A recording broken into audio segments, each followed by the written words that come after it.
Good morning, Philippe. It's great to see you. You've worked at TVP World for a while as the director, but your background as a journalist is well noted, and you've spent a lot of time working in international media. Now, with TVP World growing so quickly, you're a major part of the international media. Why is it that TVP World plays such a critical role right now in explaining the voices of Central Europe? So we bring the perspective of Poland, but not only, because also the perspective of Central and Eastern Europe. And at this point in history, why is that particularly so important?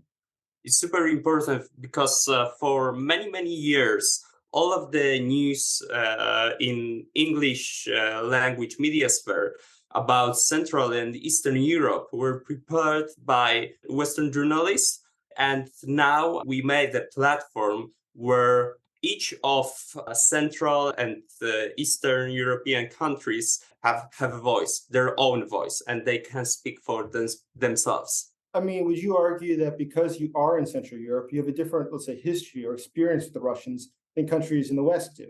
How does that influence things? So, because of that, our perspective is very different, like you said, because of the history, how we understand also Russia.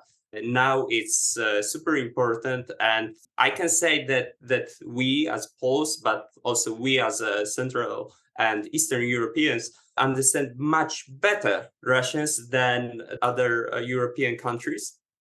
And this is the reason why we can fight back Russian propaganda. And that's it.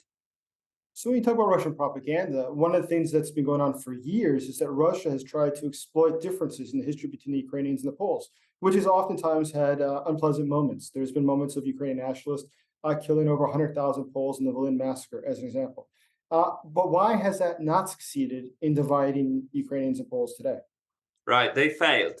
We help Ukraine from beginning of the war. We open literally our homes, our houses for Ukrainian refugees in number more than 7 millions, and there wasn't even single one refugee camp in Poland, which is amazing.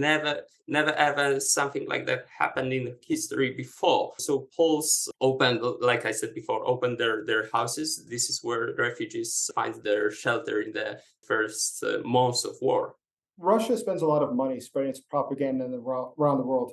Why do you think, though, that Russian propaganda is being perhaps maybe even combated by what TVP is doing? How do you think that TVP is able to effectively communicate the truth in English to other countries? The most important thing is that we were prepared to fight this propaganda before the war, the full scale war and the full scale invasion in Ukraine started. We did this for many years. We were used to their methods, so we know the mechanism, how Russian propaganda works. And this is the main difference between our understanding of Russia and the understanding of Russia and of Western countries. TVP is still relatively new, yet it's had a lot of expansion. What is the future of TVP at this point?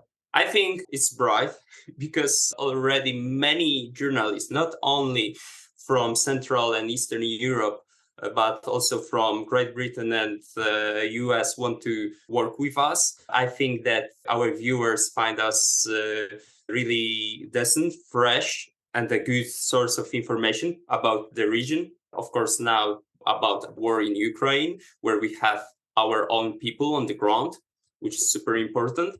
So yes, we explained. TVP World had people on the ground when the war in Ukraine began, the full-scale invasion began. What was that like, and how have you maintained people in Ukraine throughout the war?